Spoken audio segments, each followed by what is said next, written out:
500,000 people, houses to the horizon.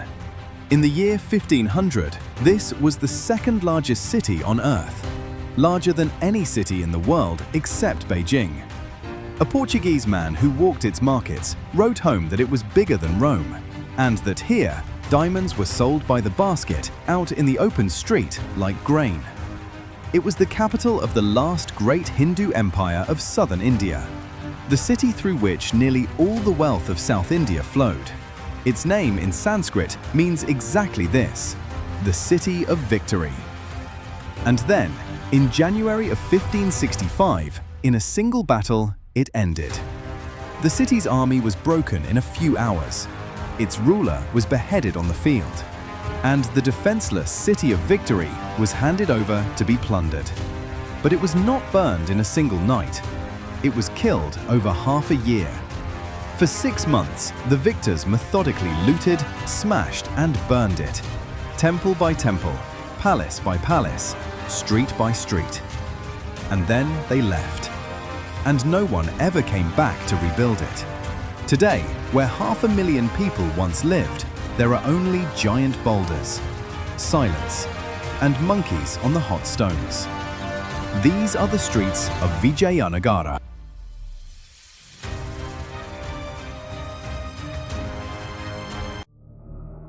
To understand Vijayanagara, look at its land. The south of India, the Deccan Plateau. The Tungabhadra River cuts through an impossible landscape. Hundreds of thousands of giant rounded boulders, heaped by nature as if giants had been playing here. For Hindus, this place was sacred long before any empire. Here, in the Ramayana, lay Kishkinda, the kingdom of the monkeys. From here, by tradition, came Hanuman. On the riverbank stood an ancient temple to the goddess Pampa and the god Virupaksha, a form of Shiva. In the year 1336, 2 brothers came here, Harihara and Bukka. Southern India was under threat. From the north, the armies of the Delhi Sultanate were pushing down. And the 2 brothers founded a new state here, a shield for the Hindu south. They named its capital Vijayanagara, the City of Victory. Over a century and a half, that city became one of the richest places on the planet.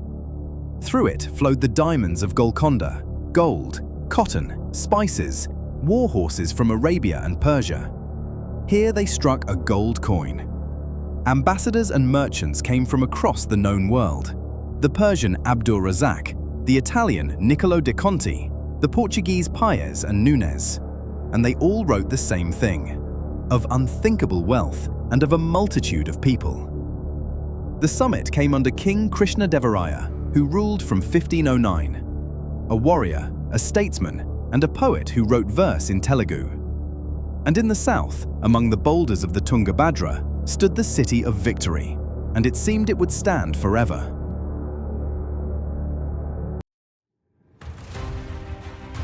Enter the city. Vijayanagara was defended not by one wall, but by rings of walls, 7 lines of fortification, using the boulders themselves as natural bastions. To reach the heart of the city, you passed gate after gate. And the first thing that struck you inside was the market. The main bazaar street ran for a kilometre, wide, straight, lined on both sides with stone colonnades where the shop stood. It was here, the Portuguese said, that diamonds and rubies were traded openly, by weight. It was one of the busiest trading streets in the world. At the end of the bazaar rose the Virupaksha temple, with a giant Gopuram tower painted in bright colour, frescoes across its ceiling. That temple is still working today, nearly 700 years without a break.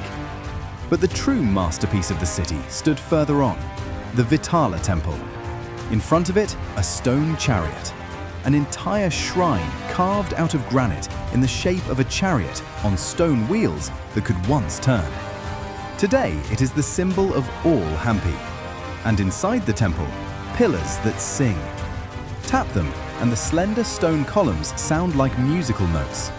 They are called, simply, the musical pillars. And remember, none of this was grey stone. The temples were coated in plaster and painted, red, white, ochre, blue. The city blazed with color. Beyond the sacred center lay the royal one, and here the architecture changed. The Lotus Mahal, the elephant stables, the Queen's baths, with arches and domes in an Indo-Islamic style. The Hindu kings hired Muslim craftsmen and soldiers and did not hide it.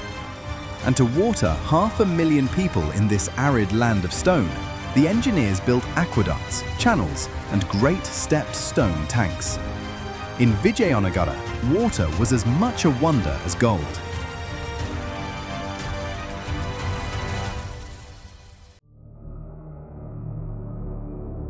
How do we even know what this city looked like? The buildings are almost entirely destroyed. But we have something rare: eyewitnesses. In the 1520s, two Portuguese men walked these markets, Domingo Paes and Fernão Nunes.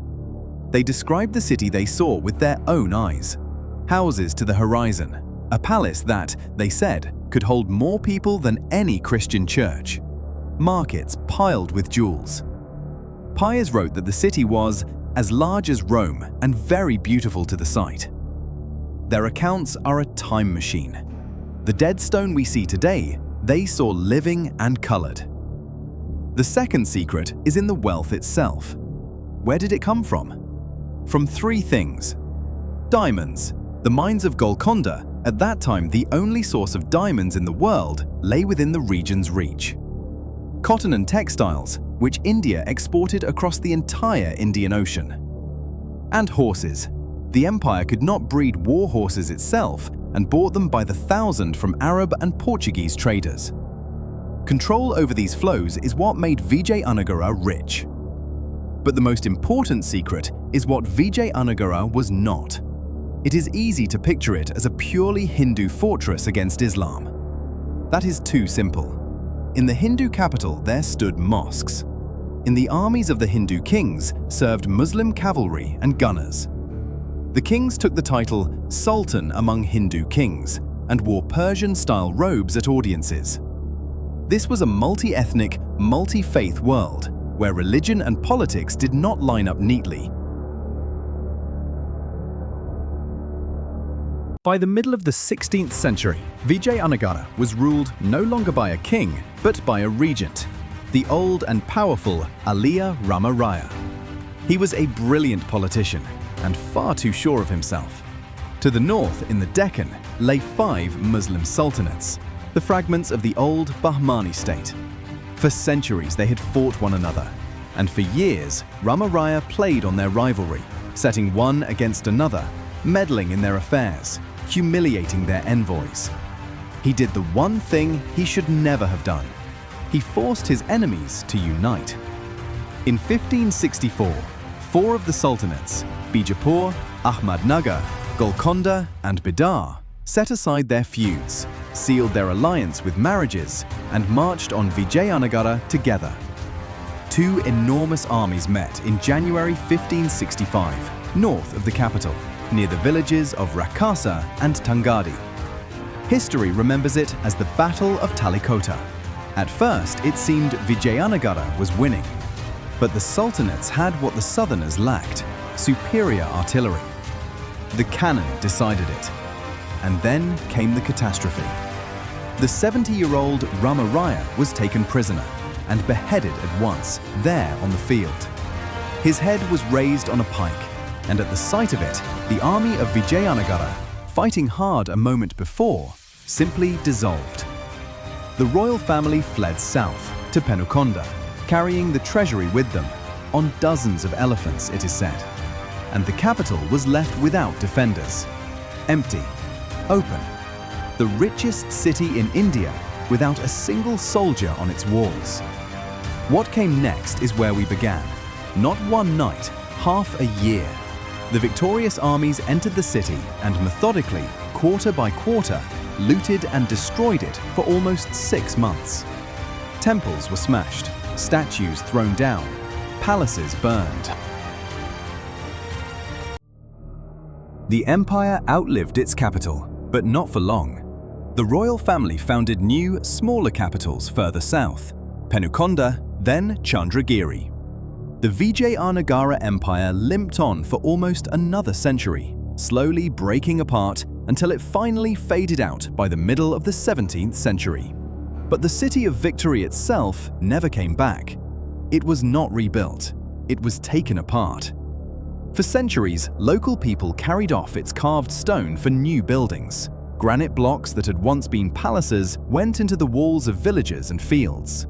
Today, the ruins of Hampi are a UNESCO World Heritage Site. More than 1,600 surviving monuments are scattered across the valley among the boulders. The stone chariot still stands. The musical pillars still sound. But the houses, the bazaars, the 500,000 voices, all of that vanished without a trace. This was a capital that called itself the City of Victory. And in a sense, that is true. For almost 200 years, it was the shield under which an entire culture survived.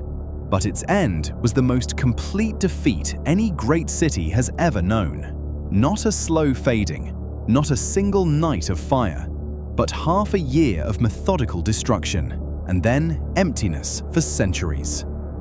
These were the streets of Vijayanagara. The wealth of half the world once flowed through them, and now only the wind moves through them, and the monkeys on the warm stones.